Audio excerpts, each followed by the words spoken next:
नमस्कार मित्रांनो, मी राहुल कदम आपल्या सर्वांचं माहिती असायलाच हवी या युट्यूब चॅनलवरती सहर्ष स्वागत करीत आहेत. महाराष्ट्र शासनाने काल झालेल्या मंत्रिमंडळ बैठकीमध्ये खूप मोठा आणि जबरदस्त असा निर्णय घेतलेला आहे. या निर्णयानुसार राज्यातील अकृषी कर म्हणजे जमीन येणे टॅक्स हा माफ करण्यात आलेला आहे. हा नेमका कोणत्या जमिनींसाठी माफ करण्यात आलेला आहे, यामध्ये कोणकोणत्या प्रकारच्या जमिनी या सामील असणार आहेत, याच विषयाची सविस्तर माहिती जाणून घेण्याचा प्रयत्न आज आपण या व्हिडिओमध्ये करणार आहोत. आपण माहिती असायलाच हवी या युट्यूब चॅनलवर पहिल्यांदा आला असाल तर हा युट्यूब चॅनल नक्की सबस्क्राईब करा. त्यासोबत शेजारी बेल आयकॉन दाबायला विसरू नका. चला सुरू करूया आजचा हा व्हिडिओ.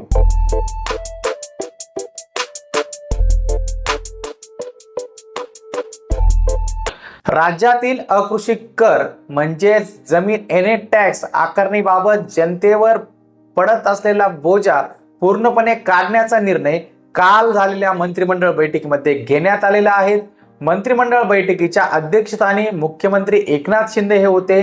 सध्या गावागावातील गावठाणांमध्ये असणाऱ्या जमिनीवरील अकृषी कर कायमस्वरूपी माफ करण्यात आहोत. मात्र गावठाणाबाहेर रहिवासी घरांची संख्या वाढत असल्याने आणि शहरी भागात बहुमजली इमारत वाढ होत असल्याने अशा इमारतीखालील जमिनींची संपूर्ण अकृषी कर जमीन येणे टॅक्स रद्द करण्याचा निर्णय हा महाराष्ट्र शासनाने घेतलेला आहे.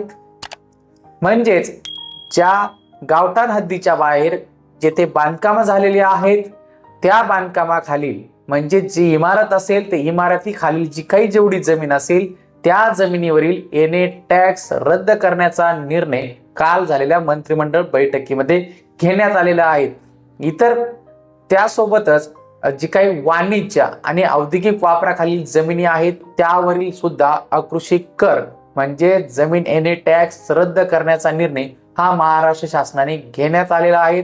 हा महाराष्ट्रातील खूप मोठा असा निर्णय ठरणार आहे, कारण की सर्वात जास्त महाराष्ट्र शासनाला महसूल देणार जमीन येणे हे असतं. पण जमीन येण्यावरील जर टॅक्स महाराष्ट्र शासन जर रद्द करत असेल, बंद करत असेल, तर हा खूप मोठा आणि व्यापक असा निर्णय ठरणार आहे.